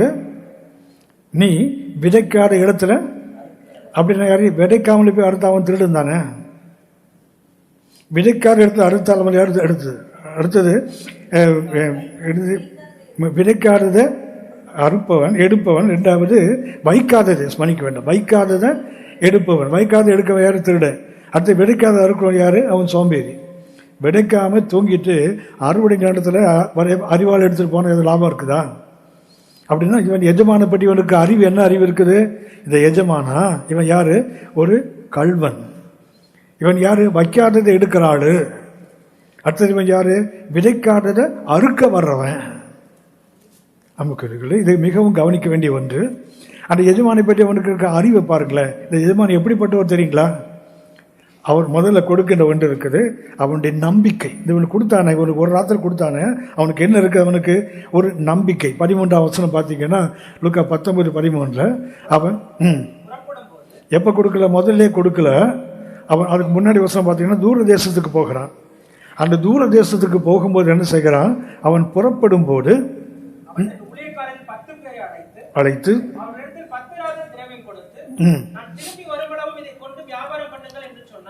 கவனிச்சிங்களா? அவன் ஒரு வார்த்தை கொடுத்துட்டு கிட்ட நின்றுட்டு என்ன பண்ண, ஒழுங்கா பயன்படுத்தினியா அப்படிலாம் பார்க்கல, தூரமாக போயிட்டான் பாருங்களேன். எந்த அளவுக்கு இவன் அவன் நம்பி இருக்கிறான் பாருங்க. கர்த்தவனுக்கு கிருபையை கொடுக்கும்போது கிட்ட நின்று அப்படியே இந்த வரி வச்சு சொல்லிக்கிறான், கொடு கொடு கேட்கறது இல்லை, தூரமாக போயிடுவார். எனக்கு God will give us freedom. அவர் கொடுத்த கிருபையை பயன்படுத்துவது நமக்கு கர்த்தர் சுதந்திரத்தை, விடுதலையை கொடுக்கிறவர். தூரத்தில் போயிட்டான். அப்படின்னா காட் இஸ் ட்ரஸ்டிங். அந்த எஜமானவனை நம்புகிறான். அடுத்து பாருங்க 15ஆம் வசனம் வாசிங்க. அவன் ராஜ்யத்தை பெற்று திரும்பி வந்த போது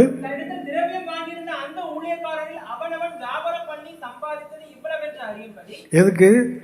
சம்பாதித்ததை வாங்கிறதுக்காக அவன் வரல, சம்பாதித்ததை அறிவதற்காக. ஒரு ராத்திரி கொடுத்தேன் 10 நாள் கொண்டா 11 கொண்டான்னு கேட்க வரல. அவன் எதுக்கு வந்தான்னு போட்டிருக்குது? அறியும்படி.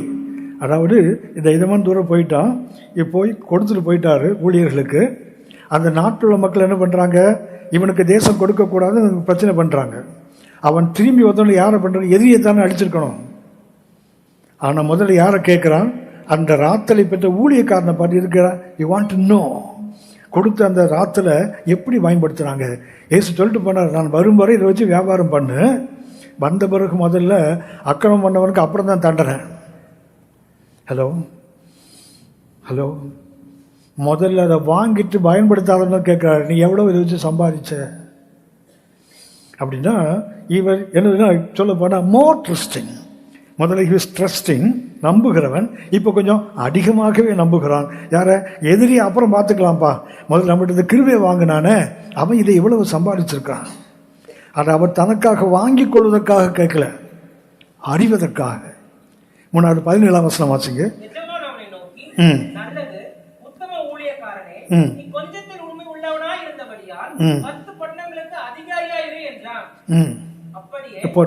அப்படியா? 3 முதல் சொன்னேன் ட்ரஸ்டிங் மாஸ்டர், என்னது ட்ரஸ்டிங் மோ, 3வது ட்ரஸ்டிங் மோஸ்ட். வந்தாரு, எவ்வளவு சம்பாதிச்சான்னு பார்த்தாரு, என்ன பண்ணா தெரியுங்களா? அந்த 10 என்கிட்ட கொடு, நான் தானே 1 கொடுத்தேன், ஆனால் 11 என்கிட்ட கொடுன்னு சொல்லியிருக்கணும். அவன் என்ன பண்ணா தெரியுங்களா? அந்த 11 இல்லாமல் அந்த 1 சீலையில் பொறிஞ்சு வச்சான் தெரியுங்களா? அடையும் வாங்கி இவனுக்கு கொடுன்னு சொன்னான் பாருங்களேன். 12 கொடுத்தான் பாருங்களேன். முதல்ல கொடுத்தது 1, இப்போ அவன்கிட்ட இருப்பது 11. அடுத்தது என்ன பண்ணுறான்? அந்த 1ஐயும் வாங்கி இவன்கிட்ட கொடுத்து விட்டு 10 பட்டணங்கள் மேலே அவனை அதிகாரியாக மாற்றுறான் பாருங்களேன். அப்படின்னா இதை எஜமான் எவ்வளோ பெரிய நம்பிக்கை வச்சு அதை கொடுத்துருப்பான் பாருங்களேன். முதல்ல நம்பி கொடுத்துட்டு தூரத்தில் போயிட்டார், கிட்ட நின்று பார்க்கல, எப்படி பண்ணுறான் அப்படி பார்க்கல. 2வதாக வந்தவர் எதிரியை அழிக்கல, முதல்ல கிருபையை பெற்றவங்க அதை எவ்வளவு அதிகமாக பார்க்கணும், சந்தோஷப்படுவதற்கு பார்க்கலாம் பாருங்களேன். 3வது அவன் சம்பாதிச்சதெல்லாம் அவனுக்கு, இவன் கொடுத்தது அவனுக்கு, பயன்படுத்தாதவனை எடுத்து இவனுக்கு கொடுத்தார் பாருங்களேன். அந்த எஜமானவன் என்ன சொல்றான்? இவன் வைக்காத இடத்துல எடுக்கிறாள், திருட்டு பாய் அப்படின்றான் பாருங்களேன். இவன் யாரும் விதைக்காத இடத்துல அறுக்கிறான், சோம்பேறி விதைக்காமலே அறுக்க வரான் பாரு. கிராமங்களில் சொல்லுவான், அறுக்க மாட்டாதவனுக்கு 58 அருவாம்பாங்க. அறுக்காதவன் சுற்றி 58 அருவாள் மாவட்டி வச்சிருப்பானா. எதுக்குன்னா எவன் வயலில் ஏமாந்தாலும் அறுக்கிறதுக்கு. ஆவிக்குள் உலகம் அது இல்லை. கடைசியாக 3வது ஒன்றை சொல்லுகிறேன், இவன் அனுமதிக்காதவன். 1 இவன் அசதியானவன், 2வது இவன் தவறான அறிவுள்ளவன், 3வது இவன் யாரு? அனுமதிக்காதவன். லூக்கா 19ஆம் அதிகாரம் 23ஆம் வசனம் வாசிங்க.